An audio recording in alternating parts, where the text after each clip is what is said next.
नमस्ते बच्चों, कैसे हैं आप सब लोग। बच्चों, आज हम कर रहे हैं एसएसटी का पेपर 5 का सेक्शन डी। पेपर 6A मैंने अपलोड कर लिया था, पेपर 5 का सेक्शन डी रह गया था मुझसे। तो एक बच्चे ने मुझे रिमाइंड करवाया कि सेक्शन डी आपका बाकी है, तो मैं वो वाला आप आज अपलोड कर रही हूँ। ठीक है, तो 4 मार्क का है सेक्शन डी एसएसटी का। तो आइए देखते हैं क्या क्या क्वेश्चन दिए हुए हैं इसके अंदर। सो 35 नंबर क्वेश्चन क्या है, right about the scientific heritage of Asian India. ठीक है, तो एशियन इंडिया में जो साइंटिफिक हेरिटेज है, मतलब कि साइंस के रिलेटेड जो है वो हमारे इंडिया में क्या क्या बातें हैं और क्या क्या चीज़ें हमें पता है साइंस के बारे में। देखिए, इंडिया जो है वो बेसिकली साइंस और टेक्नोलॉजी में शुरू से ही काफ़ी अच्छा रहा है। India has enormous contribution in the field of metallurgy, chemistry, mathematics, medicine, surgery, astronomy, astrology, vastushastra, मतलब हर एक फील्ड में जो कंट्रीब्यूशन है इंडिया का वो बहुत ज़्यादा बेहतरीन रहा है। जैसे कि एग्जाम्पल के तौर पे है कि नटराज जो स्टैचू है, आपको पता होगा जो लोग डांस करते हैं ना, वो जो भगवान को मानते हो नटराज, आपने कई बार वो मेटल का देखा भी होगा पिक्चरों में या कहीं पे भी आपने म्यूज़ियम वगैरह में। सो वो जो स्टैचू है वो चोला डायनेस्टी के दौरान बनाया गया था और that was a fine example of metallurgy, क्योंकि मेटल में इस तरीके की कार्विंग करके और पूरी मूर्ति बनाना, क्योंकि ये बहुत अनोखा एक क्या कहते हैं कि हमारा एक कंट्रीब्यूशन है मेटलर्जी के अंदर।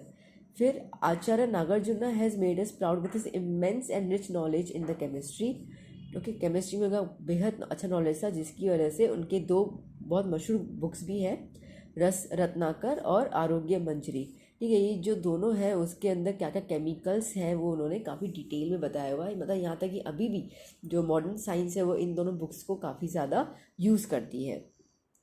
चलिए आगे। आचार्य नागार्जुन की मदद से ही, ठीक है, उनके नॉलेज से ही नालंदा यूनिवर्सिटी जो है वो सेटअप की गई थी। Basically this university was the school of chemistry, जहाँ पे रिसर्च और स्टडीज़ जो थे वो उस टाइम पे किए जाते थे। उसके अलावा अगर बात करते हैं तो कॉपर स्टैचू बनाया गया है बुद्धा का सुल्तानगंज में, स्टैचू ऑफ बुद्धा नालंदा में। ओके, विजय स्तंभ मतलब कि पूरा पिलर। ठीक है, ये कुछ एग्जांपल्स हैं जहाँ पे हम केमिस्ट्री की बात कर सकते हैं। केमिस्ट्री मतलब कि आज आप देखोगे इतने पुराने समय से ये सब चीज़ें हैं, और अगर वो रस्ट नहीं हो रही है, टूट नहीं रही है, तो these are some excellent and finest examples जो हम हमारे इंडिया में देख सकते हैं। महर्षि चारक, महर्षि सुश्रुता एंड वाग्भट, ये जो है इनको हम लोग पायोनियर्स मानते हैं। पायोनियर्स मतलब कि नींव रखने वाले इन the field of medical and herbal science और सर्जरी। ठीक है, ये जो लोग हैं वो बहुत ज़्यादा नॉलेजेबल थे, जिनकी वजह से इनकी तो बुक्स भी है, चारक संहिता, सुश्रुता संहिता और वाग्भट संहिता। ठीक है, और अभी भी जो डॉक्टर्स हैं वो इस चीज़ को यूज़ करते हैं। स्पेशली अगर हम बात करते हैं तो प्लास्टिक सर्जरी जो होती है, ठीक है, जो आजकल तो बहुत ज़्यादा फेमस, आप सबको पता है, आए दिन लोग जो है वो स्पेशली सेलिब्रिटीज को करवाते रहते हैं खुद को बहुत सुंदर बनाने के लिए। तो ये पहले के टाइम पे हमारे इंडिया में होता ही था। The Asian doctors were so skilled that to perform surgeries, they could stop blood circulation using a special type of bowl-shaped bandage. समझ रहे हो इसकी मीनिंग क्या बोल रहे हैं बेटा? वो कह रहा है कि हमारे जो पुराने डॉक्टर्स थे, जो वैद्य थे, वो इतने ज़्यादा माहिर थे कि सर्जरी परफॉर्म करने के दौरान, ठीक है, बॉडी से ब्लड ना निकले उसके लिए उनके पास एक बाउल शेप का बैंडेज होता था, वो लगा देते थे तो ब्लड बॉडी से बाहर नहीं निकलता था। सोचो उस टाइम पे। यहाँ तक कि उनके वो इतने स्किलफुल थे कि वो एब्डोमन मतलब कमर का हिस्सा जो होता है, kidney, cataract, hernia, okay, stone, piles, ये सारे के सारे ऑपरेशन उस दौरान किए जाते थे, जब अभी अभी हम लोग तो बहुत बड़ी बड़ी मशीनें यूज़ करते हैं, उस टाइम में ऐसा कुछ था भी नहीं। India has made a notable contribution in the field of mathematics. Mathematics के अंदर भी इंडिया का बहुत बेहतरीन प्रदर्शन रहा है।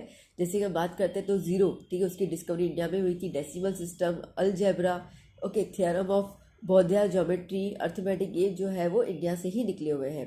We all know the most famous mathematician Aryabhata. Okay, उन्होंने ज़ीरो डिस्कवर किया था, पाए की अप्रॉक्स वैल्यू उन्होंने बताई थी 3.14 या तो फिर 22/7। Brahmagupta gave the knowledge about the type of equation in mathematics. ठीक है, किस किस टाइप की इक्वेशंस होती है। बौद्धिया जी ने, ठीक है, बौद्धिया ने पाइथागोरस थ्योरम का एक अलग वर्जन भी दिया था। ये तो खैर लिखा भी हुआ है कि एक सुलभा सूत्रा करके कुछ बुक है हमारे यहाँ पर, ठीक है, उसमें तो पाइथागोरस थ्योरम जो है वो पाइथागोरस के जन्म से पहले ही, ठीक है, डिराइव किया हुआ है। ये हमारी इंडिया की बुक है। तो ऐसे बहुत सारे वर्क्स जो है मैथमेटिक्स में, साइंस में, उसके अलावा एस्ट्रोनॉमी में भी किए गए हैं। एस्ट्रोनॉमी में और एस्ट्रोलॉजी में, ठीक है, हमारा इंडिया का कंट्रीब्यूशन भी बहुत अच्छा है। जैसे हम बात करते हैं आर्यभट्टा, ठीक है, तो उन्होंने एस्ट्रोनॉमी में काफ़ी अच्छा कंट्रीब्यूशन दिया था। जब इंडिया ने अपना पहला सैटेलाइट लॉन्च किया था, इसके लिए उसका नाम जो है वो आर्यभट्टा ही रखा था। उन्होंने डिक्लेयर किया था कि अर्थ जो है वो अपनी एक्सिस पे रोटेट कर रही है, ठीक है। अभी तो हम लोग इमेजिनेशन कर लेते हैं, we have the ample of things, ठीक है, एनिमेशन के तौर पे तो हम तो समझ जाते हैं, पर उस टाइम पे, उस एरा में, ठीक है, जहाँ पे सब कुछ सुविधा नहीं था, उस दौरान आर्यभट्टा जी ये कह रहे हैं कि अर्थ जो है वो अपनी खुद की एक्सिस पे रोटेट करती है। आप खुद समझ लो कि जरा खुद को है ना उस सदी में रख के देखो, 7th and 8th सेंचुरी में, आपको समझ आएगा कि कितनी पुरानी वाली बात है और उस दौरान हमारे यहाँ पे कितने ज्ञानी लोग थे। Brahmagupta mention about the laws of gravitation, ठीक है। अब हम लोग तो न्यूटन के लॉ पे पढ़ते रहते हैं, ओके, 9th में आपने किया था law of gravitation given by the Newton, but Brahmagupta ji ने भी इसके बारे में बताया था, उनकी बुक जो है वो ब्रह्म सिद्धांत, उसके अंदर। One of the greatest astrologer और एस्ट्रोनॉमर वराहमिहिर, उन्होंने एस्ट्रोलॉजी को 3 सेक्शन में डिवाइड किया, तंत्र, होरा और संहिता। ओके, अब एस्ट्रोलॉजी आपको पता है, हमारे घर पे हमारे मम्मी पापा ये जो है वो कुंडली मिलाना, ठीक है, शादी के दौरान बच्चों की हॉरोस्कोप दिखाना, क्या फ्यूचर होगा भविष्य के बारे में, तो ये सब चीज़ें होती। तो उस टाइम पे ये बहुत ज़्यादा नॉलेजेबल थे, उन्होंने एस्ट्रोलॉजी को इन 3 सेक्शंस में डिवाइड किया था। Asian India had also name tremendous contribution to vastushastra, जैसे ब्रह्मा, नारद, बृहस्पति, भृगु, वशिष्ठ, विश्वकर्मा, इन्होंने वास्तुशास्त्र में भी बहुत बड़ा योगदान दिया है। वास्तुशास्त्र आपको पता होगा, ठीक है, कौन सी चीज़ कहाँ रखनी है, क्या शेप का लैंड होना चाहिए, ठीक है, टॉयलेट कहाँ होना चाहिए, किचन किस डायरेक्शन होना, मंदिर का किस डायरेक्शन में फेस होना चाहिए, that is considered as a vastushastra. और हमारे इंडिया का वास्तुशास्त्र इतना ज़्यादा प्रचलित हुआ था पूरे दुनिया भर में कि वेस्टर्न कंट्रीज़ जो थी वो बाइकात इंडिया में आके इसके बारे में रिसर्च करती थी और स्टडी करके फिर अपने वहाँ पे वो उसको अप्लाई करती थी। तो आप समझ सकते हैं कि इंडिया जो है वो कितना वर्ल्ड फेमस है regarding the technology and science. Okay बच्चा, चलिए next question. Right the contribution of India in the field of astrology. अब एस्ट्रोलॉजी की फील्ड में, अब देखिए बेटा, बेसिकली ये क्वेश्चन एक्चुअली 3 मार्क्स से ज़्यादा नहीं आना चाहिए, पर यहाँ पे आपको 4 मार्क में दिया हुआ है, तो कुछ ऑप्शन नहीं है हमारे पास, तो जितना मुझे बना मैंने आपको दिया, इससे ज़्यादा हम कुछ लिख भी नहीं सकते हैं। तो अभी जो हमने ऊपर रीड किया ना बेटा, ये एस्ट्रोलॉजी के बारे में नहीं हम लोगों ने अभी बताया, ओके, ये वाला, तो यही पूरा जो है वो नीचे मैंने लिखा है, क्योंकि और कुछ बुक में हमारे पास नहीं दिया हुआ है। Okay, Indian scholars studied the planets and the movements, ठीक है, कॉन्स्टिलेशंस जो होते हैं आपको पता है, कॉन्स्टिलेशन मतलब जो शेप बनता है तारों का, ओके, आपने 8th में देखा भी होगा, ओरियन शेप होता है, बहुत सारे शेप्स होते हैं, बियर शेप होता है। तो ये जो सेलेस्टियल ऑब्जेक्ट्स हैं उनका कैलकुलेशन, जैसे हम लोग कहते हैं कि अर्थ को एक लाइक 365 डेज लगते हैं to complete the world revolution, okay, तो ये कैलकुलेशंस जो थी वो कहाँ से आई, तो यही तो है एस्ट्रोलॉजी का पूरा फंडा। Okay, they also use to make several prediction by studying the movements of planets. अब आपको पता होगा कि जैसे अभी फॉर एग्जाम्पल मैं दूँ कि उत्तरायण गई थी, कि उत्तरायण, उत्तर मतलब नॉर्थ, ओके, नॉर्थ, और नारायण मतलब कि सन, ओके, तो क्या होता है ना कि सन जो है वो उत्तरायण के दौरान अपना जो है वो जगह चेंज करता है, ठीक है, मकर राशि में प्रवेश करता है, इसलिए उसको मकर संक्रांति भी कहते हैं। बात समझ में आ रही है? तो प्लैनेट्स का मूवमेंट के हिसाब से प्रेडिक्शन करना, और उसके बाद आपको पता होगा बहुत सारे लोग प्रेडिक्शन कर लेते हैं कि इस राशि के साथ ये घटना घटेगी, ये अच्छा होगा, ये बुरा होगा, and so things. One of the greatest astrologer astronomer Mahavir, वो भी मैंने ऊपर समझाया ना, तो सेम एज इट इज़ है, ठीक है, तो इसके लिए मैं इसको रिपीट नहीं कर रही। तो चलिए आगे करते हैं। Sorry. Right a note on global market and Indian agriculture, ठीक है, ग्लोबल मार्केट और इंडियन एग्रीकल्चर का क्या रिलेशन है, या तो हम ये कहें कि ग्लोबलाइजेशन का इम्पैक्ट पॉजिटिव और नेगेटिव इंडियन एग्रीकल्चर पे क्या पड़ता है। तो देखिए, इंडिया ने जो पॉलिसी है ग्लोबलाइजेशन उसको अडॉप्ट किया था इन 1991। उसका जो मेन ऑब्जेक्टिव था वो ये था कि जो फार्मर्स हैं वो अपने प्रोडक्ट्स को सिर्फ इंडिया में नहीं, इंडिया के बाहर भी सेल करके प्रॉफिट कमा सकते हैं। आपको पता होगा कि हमारे यहाँ से काफ़ी सारी चीज़ें बाहर जाती हैं, कि वेजिटेबल्स और ये सब बहुत सारी चीज़ें बाहर जाती हैं। अभी तो मतलब बोलने में तो ऐसा आ जाता है बेटा, ऐसा ऐसा बोला जाता है कि जो एक ग्रेड क्वालिटी है ना वो एक्चुअली बाहर जाती है, और हमारे पास जो इंडियंस जो हम खाते हैं वो तो एक्चुअली सी ग्रेड वाली होती है, ठीक है, अब कहते तो हैं सब लोग। चलिए, तो अब क्या क्या इम्पैक्ट्स हैं, तो पॉजिटिव इम्पैक्ट इसका ये है कि ग्लोबलाइजेशन की वजह से, ठीक है, इंडिया के अंदर बहुत सारे चेंजेस आए, नॉट चार्जेस, ठीक है, इट्स चेंजेस, ओके, एन आएगा। The government has simplified the process, ठीक है, गवर्नमेंट ने एक्सपोर्ट और इम्पोर्ट ड्यूटीज़ के हिसाब से कुछ रूल्स रेगुलेशन बनाए थे, वो काफ़ी सिंप्लीफाई कर लिए हैं, ठीक है, जिसकी वजह से इंडिया जो है वो अपने एग्रीकल्चर को बाहर की तरफ स्प्रेड कर सके। जैसे फॉर एग्जांपल कि गवर्नमेंट ने कुछ पॉलिसीज़ बनाई, ठीक है, नाउ एक्सपोर्ट कॉटन, हम कॉटन है, चिल्लीज है, ठीक है, तिल, तिल मतलब वो सीसम आता है ना, ठीक है, वो चाइना और बाकी सारे कंट्रीज़ में एक्सपोर्ट करते हैं। सिमिलरली फ्रूट्स जो है बहुत बाहर से, अभी बाहर की दुनिया से बाहर के फ्रूट्स जो है वो हमारे इंडिया में अवेलेबल है। आप देखो कीवी, ठीक है, ड्रैगन फ्रूट, कभी सुना था ड्रैगन के बारे में, ठीक है, अभी आपको ड्रैगन फ्रूट मिलता है। तो ये सारी चीज़ें बाहर से मतलब इन शॉर्ट इम्पोर्ट एक्सपोर्ट चलता रहता है। The costly generally modified seeds sold by the multinational companies are now available in India, ठीक है। Although use of these seeds is costly, अब इस सीड्स को यूज़ करना कॉस्टली है, बट ठीक है, अगर हम स्पेसिफिकली इन सीड्स को यूज़ करते हैं तो प्रोडक्शन फटाफट हो जाता है, तो जिसकी वजह से उसको हम लोग सेल करके मार्केट में इकोनॉमी जनरेट कर सकते हैं, तो ओके, निकल जाता है प्रॉफिट, ठीक है। अब नेगेटिव इम्पैक्ट ये है, जैसे कि सम प्रोडक्ट्स लाइक टर्मरिक, वो यूनिक है और उसको ग्लोबली अगर हम बेचते हैं तो there is no strong need of India to patent such products. अब ये है कि जो चीज़ हमारे इंडिया की खास है उसको पेटेंट बना लो। पेटेंट मतलब कि अब इंडिया के अलावा कोई और ना वो वाली चीज़ नहीं बेच सकता है, that is called the patent, ठीक है, वो बना दो। तो जिसकी वजह से क्या होना कि अपना एक लेवल बना रहेगा, ओके, अब लेवल बना रहेगा, इज्जत बनी रहेगी इतनी सारी कंट्रीज़ के बीच। अच्छा टर्मरिक चाहिए, then we have to consult India like that. The negative aspect of each import is that Indian agriculture products are now face foreign competition। अब नेगेटिव ये है कि भाई देखो, अगर आप बाहर की तरफ पाँव रखोगे तो कंपटीशन में तो फेस करना पड़ेगा ना, सीधी सी बात है। आज आप 10th स्टैंडर्ड में हो तो 9th तक तो आप स्कूल में एग्जाम देते थे, तो स्कूल में आपके एक क्लास में 40 बच्चे, 50, 60 बच्चे, और क्या, तो सिर्फ 60 के बीच में कंपटीशन था। अब आप 10th में हो, 10th में आप जब बोर्ड का एग्जाम दोगे तो आपका जो कंपटीशन रहेगा वो 50,000 बच्चों के साथ रहेगा, है ना। तो बट ऑब्वियस कंपटीशन बढ़ जाएगा क्योंकि अभी आपको आगे जाना है, ओके। सो इस तरीके से वर्ल्ड ग्लोबलाइजेशन में होता है। Moreover to compete with international product in foreign market, ठीक है, अब इंडिया को एक नई नई प्रोडक्शंस अडॉप्ट करनी पड़ती है, टेक्नोलॉजी अडॉप्ट करनी पड़ती है। पुराना घिसा पिटा तरीका वो लोग नहीं यूज़ कर सकते हैं प्रोडक्शंस करने के लिए। नाउ दे नीड की प्रोडक्टिविटी भी अच्छी हो, मतलब क्वालिटी भी हम मेंटेन करें, क्वांटिटी भी मेंटेन करें, ओके, इस तरीके से तभी तो हमारा चीज़ बिकेगा ना, बाहर वाला कौन लेगा, okay. And if we are unable to do so, अगर हम ये नहीं कर पाएंगे तो क्या हो जाएगा, एक्सपोर्ट इनकम जो होगी वो उससे खतरा हो जाएगा हम लोगों को, ठीक है। इसकी वजह से क्या होगा कि जो लोकल प्रोडक्शन है वो बंद हो जाएगा, या तो फिर बहुत सारी प्रॉब्लम, या तो लोकली आप काम करोगे, बाहर की तरफ आप अपना डेवलपमेंट नहीं कर पाओगे। एज ए रिजल्ट इंडिया को अपने आप को प्रिपेयर करना पड़ेगा for the green revolution. Another मतलब कि एक 1971 में ग्रीन रिवॉल्यूशन हुआ था, ठीक है। उसके पहले तो इंडिया की हालत बड़ी बेहाल थी, मतलब खाने पीने के ना बांधे थे लोगों को। फिर ग्रीन रिवॉल्यूशन के बाद लोगों के पास पैसा भी आया, अनाज भी आया। अब दोबारा से ये चीज़ करने की नौबत आ गई है, क्यों, क्योंकि अभी हम लोगों को फॉरेन नेशंस के साथ कम्पीट करना है, ओके बच्चों। आई होप आप समझ चुके होंगे ना।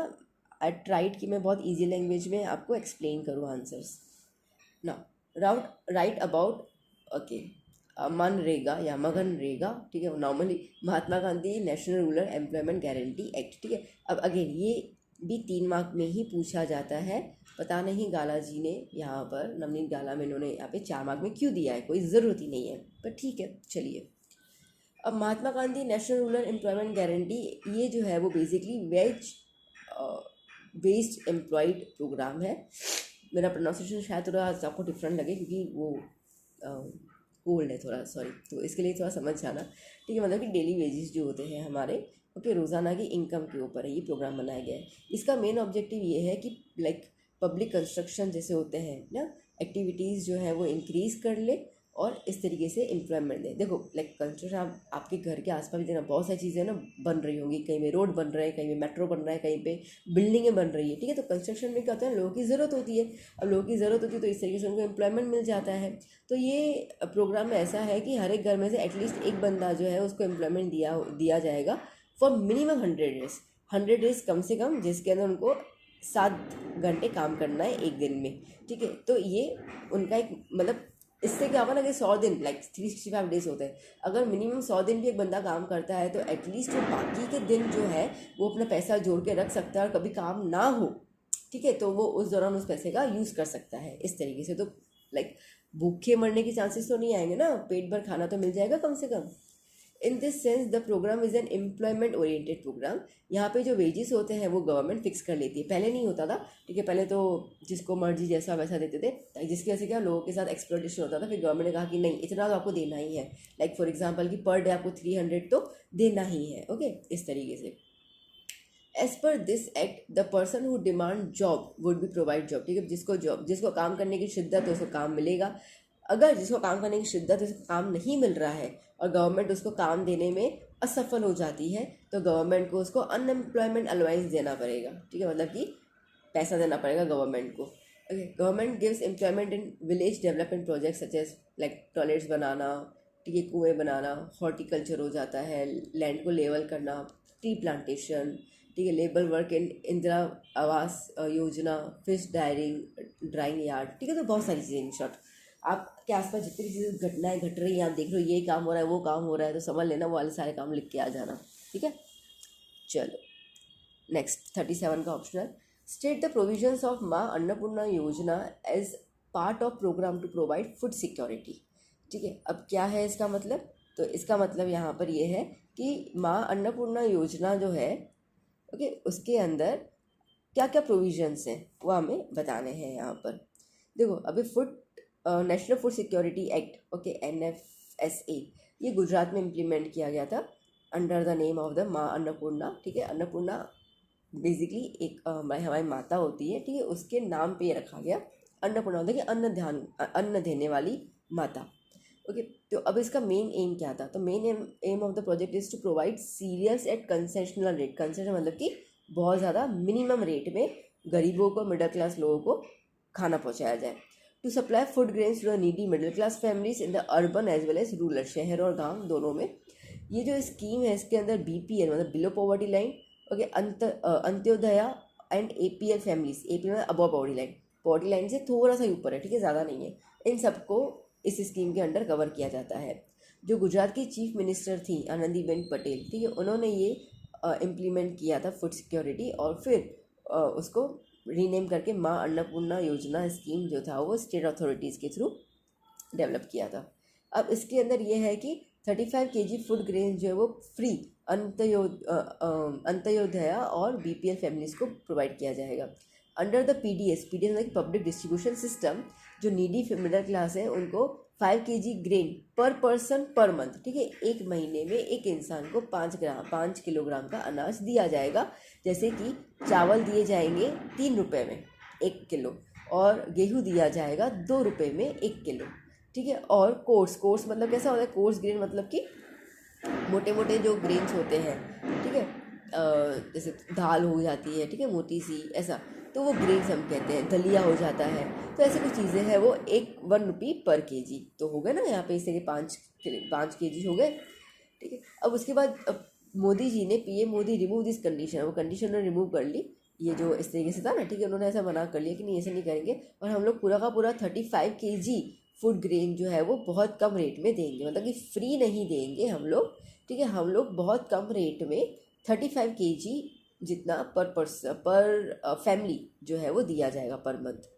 देयर आर 3.62 करोड़ पीपल, ठीक है, इस योजना के अंतर्गत जो है वो इतने लाइक 3.62 करोड़ पीपल को, ठीक है, बेनिफिट मिल रहा है इससे। अच्छा ही है ना, खाना खाएंगे तो हेल्दी रहेंगे तो काम करेंगे तो इंडिया का डेवलपमेंट होगा। चलिए 38 question, why is it necessary to have general knowledge about the laws. देखो सबसे पहली बात है, अगर आपको जनरल नॉलेज है भाई कानून क्या होता है, तो आप कोई भी क्राइम नहीं करोगे, आपको पता है ये क्राइम करने में मेरे को इतनी सज़ा मिलने वाली है, ठीक है, तो उससे आप बच के रहोगे। जो लोग हैं, ठीक है, वो अवेयर हो जाएंगे रिगार्डिंग द एक्सप्लॉइटिव प्रैक्टिसेस, मतलब कि कोई अगर अत्याचार करता है या ज़बरदस्ती तुमसे कोई काम करवाता है या क्या, तो आप उसके खिलाफ आवाज़ उठा सकते हो कि आपको पता है कि ये मेरे हक में नहीं है। जैसे फॉर एग्जाम्पल अभी हमने देखा कि 7 घंटे काम करना है ना, वो योजना के अंतर्गत महात्मा गांधी वाले में, तो अगर कोई आपसे 10 घंटे काम करवाए तो आप या तो आप ओवर चार्ज कर सकते हो उसको, या तो आप मना कर सकते हो उसको, ठीक है। Okay, they will be able to enjoy the rights grant by the constitution, ठीक है, हमारे कॉन्स्टिट्यूशन में जो भी राइट्स लिखे हुए हैं हम उसको एंजॉय करेंगे। एंजॉय का मतलब ये कि उसको हम अच्छे से यूज़ करेंगे। ओके, लीगल प्रोटेक्शन की अगर ज़रूरत पड़ती है तो हम बट ऑब्वियसली पुलिस वगैरह में जाकर लीगल प्रोटेक्शन ले सकते हैं हम लोग। हमारी जो लॉयल्टी है, ठीक है, वो सोसाइटी, स्टेट और नेशन, उसकी तरह भी हमारी लॉयल्टी इंक्रीज हो जाएगी, एनहांस हो जाएगी, बिकॉज हम एक रिस्पॉन्सिबल सिटीजन बन जाएंगे। ठीक है, हमें पता है कि हमारी ड्यूटीज़ क्या है और हम लोग किस तरीके से सोसाइटी के अंदर कंट्रीब्यूशन दे सकते हैं ना पॉजिटिव मैनर। जो पीपल होंगे वो सेल्फ रिस्पेक्टली लाइक जी सकते हैं, रह सकते हैं, अगर उनको नॉलेज होगा regarding the laws. Okay, it is important to have the knowledge, क्योंकि अगर नॉलेज नहीं होता है, ठीक है, तो आप कानून को तोड़ोगे तो पनिशमेंट होगी। ओके, चलिए नेक्स्ट क्वेश्चन मैप है। ओके, अब सबसे पहले क्या आ रहा है, सबसे पहले आता है चंद्रप्रभा सेंचुरी कहाँ पर है, उत्तर प्रदेश में है। तो देखो मैंने लिखा हुआ है यहाँ पे डॉट लगाकर, ठीक है, चंद्रप्रभा उत्तर प्रदेश। ओके, फिर क्या है, सरिस्का सेंचुरी कहाँ है, राजस्थान में। ये रहा ब्लू कलर, देखो जो कलर मैंने यहाँ पे लिखा है ना बच्चों, वही कलर मैंने इस पे किया हुआ है, तो आपको दिक्कत नहीं होगी ढूंढने में। फिर क्या है, one region producing jute Bihar. अब मैंने यहाँ पे ये चीज़ एक्स्ट्रा में और लिख दी है, वो देख लेना, ये वाला, ठीक है। तो जूट में बिहार, असम और वेस्ट बंगाल, इन्होंने एक ही पूछा, मैंने फिर भी 3 दे दिए आपको, और मैंने जूट को JT सिंबल दिया हुआ है, तो आप देख सकते हैं। ये रहा आसाम, ठीक है, ये रहा आसाम, ये रहा बिहार, ठीक है, और ये रहा वेस्ट बंगाल। ओके, चलिए फिर क्या है, one centre of paper industry with name, ठीक है, पेपर इंडस्ट्री मैंने P सिंबल किया है, देख लेना। Maharashtra, AP is Andhra Pradesh, okay, Arunachal Pradesh नहीं, आंध्र प्रदेश, आंध्र प्रदेश, ओके। वेस्ट बंगाल और गुजरात, देखो गुजरात का P, महाराष्ट्र पे P आ गया, आंध्र प्रदेश पे आ गया, और यहाँ पे आ गया, ठीक है।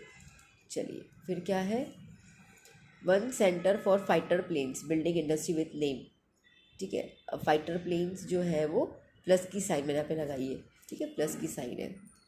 तो बेंगलुरु, हैदराबाद और लखनऊ, ठीक है।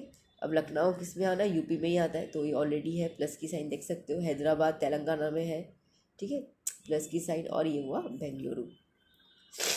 नेक्स्ट क्या बोल रहा है, rail route from Mumbai to Delhi via Vadodara with one junction. अभी मैंने नेक्स्ट पे किया, उसमें ना पूरा खिचड़ी बन जाता। तो मुंबई टू दिल्ली वाया वडोदरा, ठीक है। अब आप देखो, मुंबई ये रहा, वडोदरा गुजरात में, और दिल्ली ये रहा। एक जंक्शन देना, तो मैंने यहाँ पे रतलाम का जंक्शन दे के रखा हुआ है आपको, ठीक है। फिर आता है उसके और में था गोदावरी कृष्णा वाटरवे, नंबर 4 आता है। ये कहाँ से करना है इसको, पुडुचेरी से ककरीनरा, ट्रांसलेशन है गलत हो सकती है, ठीक है। तो ये पूरा आपको मैंने दिखाया हुआ है, ये रहा पूरा वाटरवे, ठीक है। सो बच्चों, यहाँ पे हम लोगों ने सेक्शन D पेपर 5 का कंप्लीट कर लिया।